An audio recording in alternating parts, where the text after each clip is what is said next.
Bom dia, pessoal. Nós somos o grupo 12. A gente ficou com o tema de concessão de uso especial para fins de moradia e concessão de direito real de uso. Eu me chamo Júlia, aqui comigo está o Eduardo e o Vitor Hugo, e a gente vai falar um pouquinho para vocês. Bom, começando com o contexto histórico, dando uma contextualizada no surgimento desses dois institutos, né? A gente tem que a instabilidade e a precariedade de moradia são realidades tão antigas quanto a própria organização das pessoas em polos habitacionais, né? E isso não se restringe à organização capitalista das cidades como a gente tem hoje, vocês sabem bem. Sempre que existiu a organização das sociedades em polos habitacionais, existiu desigualdade de moradia e moradia precária, isso é uma realidade. Contudo, com os processos de urbanização desordenada e ausência de planejamento urbano, percebe-se que a precarização das propriedades tem se tornado um problema cada vez mais alarmante, né, com esses grandes polos, essas grandes metrópoles que a gente tem hoje em dia. Dados de 2022 da ONU Habitat, por exemplo, estimam que cerca de 1 bilhão de pessoas vivem em áreas de favelas, isso no globo, né?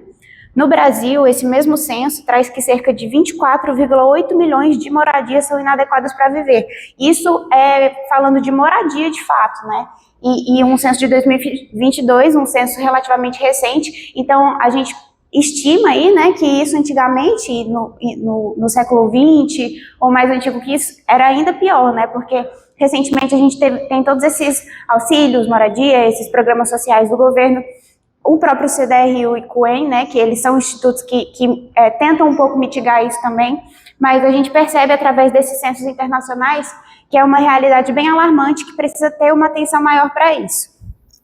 Foi a partir dessa realidade que a gente tem aí a promulgação da Constituição Cidadã de 1988, que trouxe consigo uma série de inovações no tocante ao acesso à moradia. Além, né, do artigo 6º, que acho que todo mundo conhece, que coloca a moradia como um direito social, a gente tem também a criação de um capítulo exclusivo para a política urbana, o qual abriu precedentes para demais regulamentações normativas. Não só a Constituição de 88, né? O próprio instituto, se não me engano, do CDRU, ele é de 67, então já vem tendo essa preocupação, mas foi a partir da Constituição de 88 que a gente começou a ter um olhar mais atento para isso. Vem aí o próprio Estatuto da Cidade, de 2001, outros institutos, outras regulamentações, como eu falei, que abrem um olho para essa questão social. Vou falar sobre a concessão de uso especial para fins de moradia. É um instrumento jurídico que garante direito real de uso a pessoas que ocupam imóveis públicos urbanos para fins de moradia própria. E ela foi criada para regularizar situações de ocupação informal em áreas públicas da União, estados ou municípios, assegurando dignidade e segurança jurídica a moradores de baixa renda. E trata-se de uma forma de reconhecer juridicamente o direito à moradia, mesmo que a pessoa não seja proprietária e esteja ocupando área pública urbana, o que tradicionalmente impediria a aquisição da propriedade por uso capião, já que o imóvel público não pode ser usucapido. Assim, a CUEM surge como um substituto da uso capião para imóveis públicos fundamentado no princípio da função social da moradia e da dignidade da pessoa humana. Então, por que é meio que um substituto da uso capião? Porque o uso capião não pode ser usado em áreas públicas. Então, essa concessão especial ela vem justamente para aí, né? Atendendo os pré-requisitos legais, você pode estar solicitando e os pré-requisitos legais, né, eu vou estar falando mais à frente, então pode passar. E a CUEM é um direito real de uso gratuito atribuído a quem ocupa a área pública urbana de forma mansa e pacífica, sem oposição, por pelo menos 5 anos ininterruptos, utilizando o imóvel como sua moradia habitual. E a base legal está na medida provisória 2220/2001, com respaldo nos princípios constitucionais da função social da propriedade e do direito à moradia, né? Então está aí para proteger o direito à moradia de populações vulneráveis, está aí para regularizar ocupações urbanas informais de imóveis públicos, evitar remoções forçadas e conflitos sociais e promover a inclusão social e o direito à cidade. E como você pode solicitar? Você vai com um requerimento judicial, não, você vai com uma petição administrativa, uma solicitação administrativa, para quem? Para o proprietário.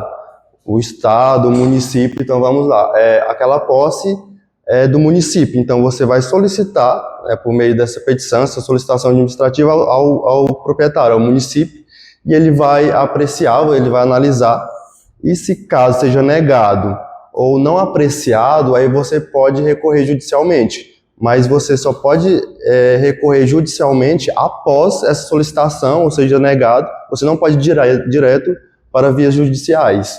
Então, só como um segundo momento ali. A CUEM foi introduzida pelo artigo 183, parágrafo 1º da Constituição Federal de 88 e regulamentada pela Medida Provisória 2220/2001. É aquele que possui como sua, por 5 anos, ininterruptamente e sem oposição, área urbana até 250 metros quadrados, utilizando-a para moradia ou de sua família, adquirir-lhe-á o domínio desde que não seja proprietário de outro imóvel urbano ou rural. E aplicação. A CUEN se aplica se o imóvel é público, federal, estadual ou municipal, a área urbana ocupada tem até 250 metros quadrados, a ocupação ela é mansa e pacífica por 5 anos ininterruptos, a destinação é moradia própria ou familiar, o ocupante não é proprietário de outro imóvel urbano ou rural e não houve oposição do poder público durante esse período.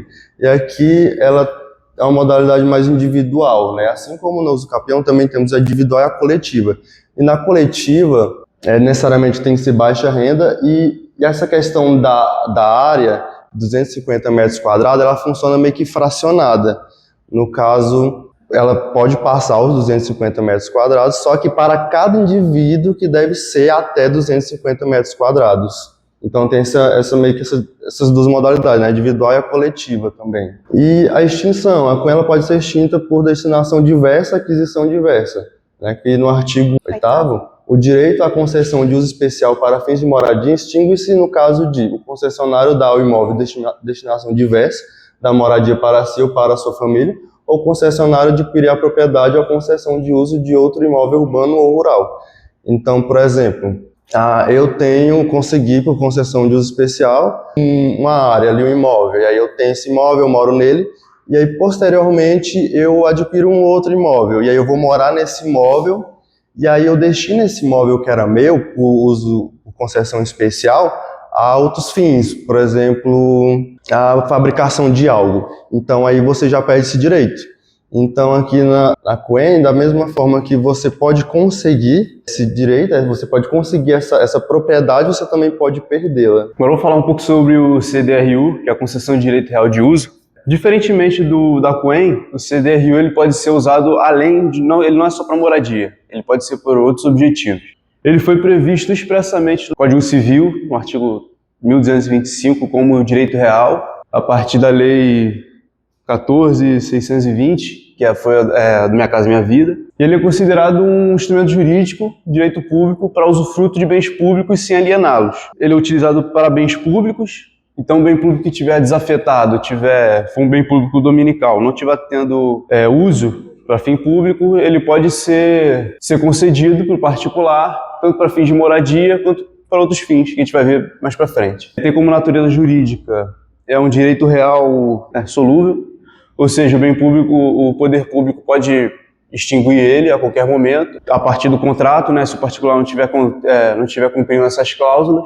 E ele tem como objetivo salvaguardar o patrimônio da administração pública, evitando essa alienação indevida de bens públicos e promover a finalidade social. O que acontece? Quando você aliena o bem público particular, o particular ele pode fazer o que quiser, né? É dele. Com a CDRU, você concede, a titularidade continua do poder público, só que o particular ele tem que seguir determinada a finalidade pública que foi dada no contrato. Então o poder público tem que continuar fiscalizando e é uma forma dessa finalidade social ser cumprida. Caso contrário, se ele alienasse, o particular poderia fazer o que ele quisesse. Confere ao concessionário uma segurança jurídica, que é a simples concessão, né, que é a simples permissão de uso, porque trata-se de um direito real. O CDRU ele é um instrumento pelo qual a administração pública ele vai autorizar a pessoa física, né, a dispor desse bem público por certo prazo, para certa finalidade pública, mediante cumprimento de causas e condições estabelecidas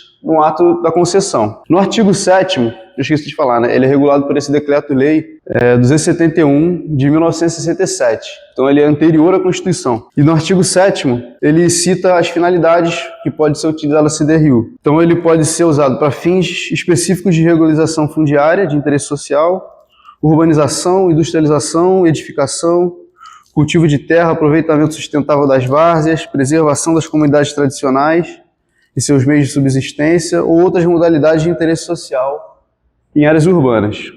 Todas essas são finalidades, né? Então, de forma geral, ele pode ser gratuito ou não, ele pode ser oneroso.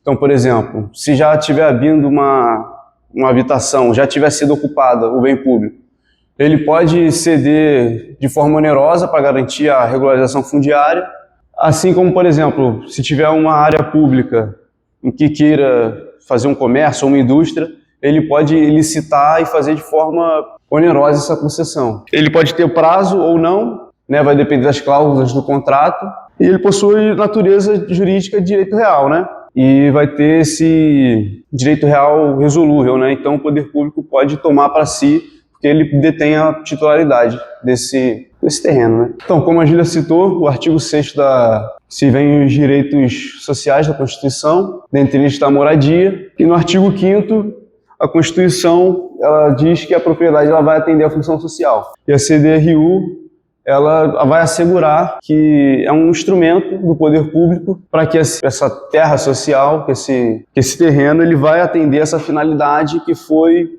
instituída ali no contrato. Caso contrário, ele pode retomar a terra para ele. No artigo 23, ele diz que é a competência da União, dos Estados, é uma competência concorrente, promover programas de construção de moradias e a melhoria das condições habitacionais. Isso pode ser instituído tanto por município, Estado, Distrito Federal, União, todos eles podem utilizar tanto da COEM quanto da CDRU. A sua aplicação, como eu disse, ele pode, de forma geral, ele é um contrato que o poder público faz particular.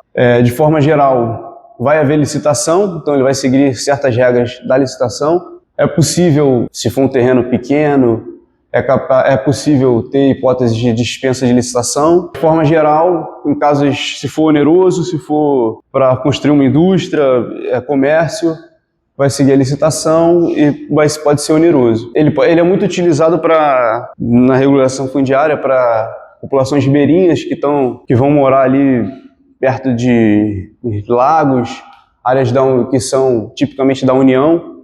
Então ele pode ser utilizado para essa regularização fundiária. Habitação de interesse social, então você pode regularizar lotes urbanos, tanto para moradia popular quanto para comércio, por exemplo, né? A gente sabe que um bairro não é só moradia, né? Tem outras coisas.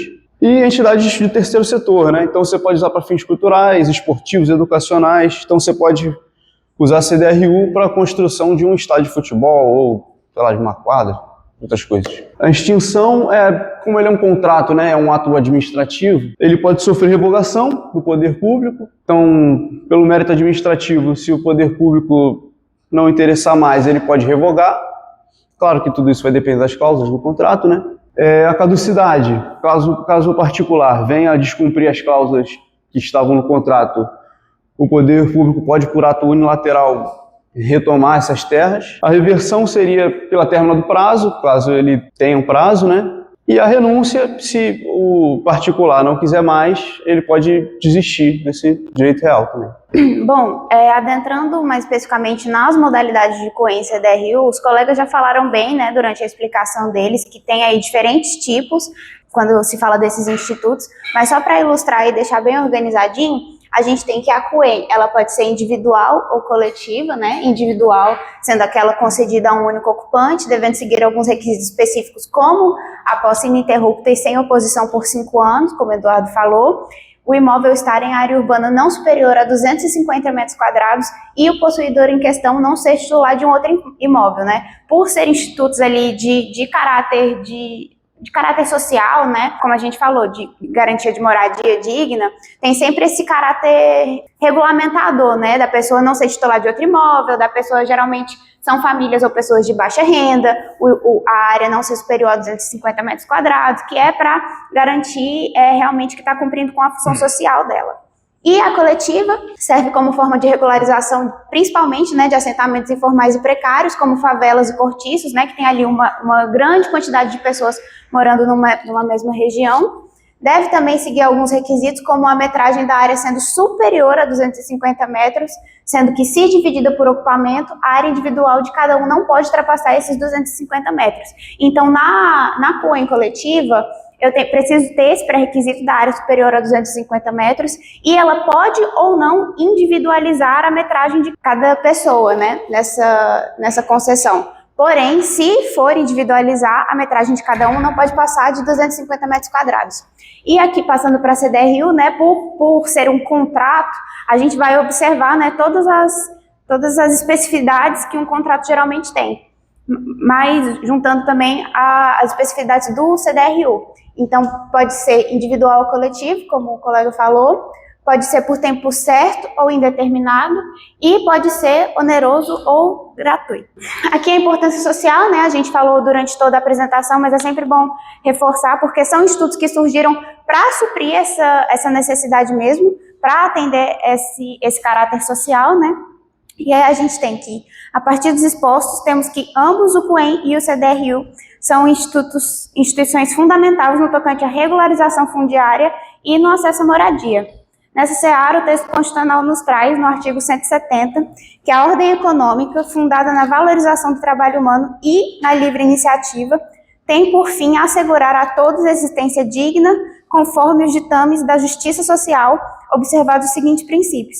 E aí vai ter uma série de incisos, né? O terceiro, que é o mais importante aqui para a gente, que é a função social da propriedade. Seguindo esse princípio, podemos aferir, portanto, né, que os institutos aqui apresentados são instrumentos legislativos essenciais para a garantia dos direitos fundamentais, por meio do qual pode-se assegurar a função social da terra, ao mesmo tempo que garantindo que seja atendida a dignidade da pessoa humana, proporcionando moradia digna, segura e justiça socioespacial. Aí eu trouxe um caso prático para ilustrar, né? Trouxe um da CDRU, uma regularização fundiária.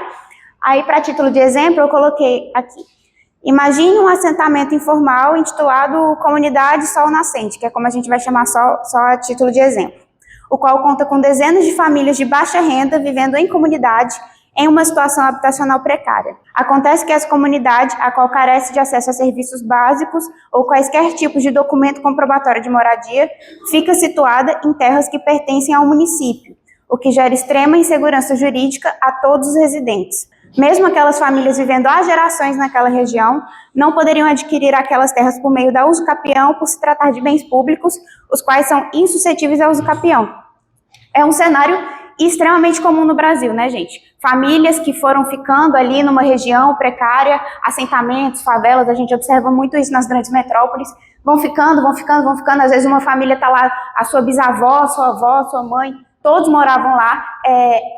De fato, né, quando se fala praticamente, de fato a casa daquela pessoa, né, mas por se tratar de imóvel público, não poderia ser adquirido por meio da usucapião, mesmo que tenha, né, todas as características de construção de moradia, né. E aí uma das soluções possíveis nesse caso, né, é o CDRU. Atenta à situação da comunidade, a Prefeitura decide intervir por meio do instrumento da regularização fundiária urbana, mais especificamente a REURB de interesse social, e outorga a CDRU aos moradores daquela região.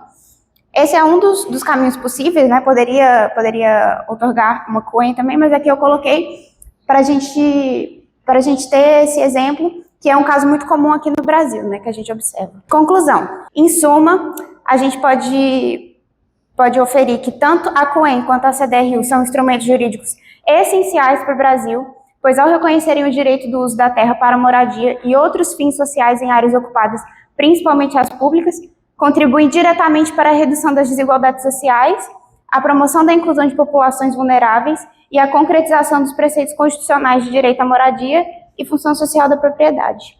Essas foram as referências usadas, e é isso. Tá.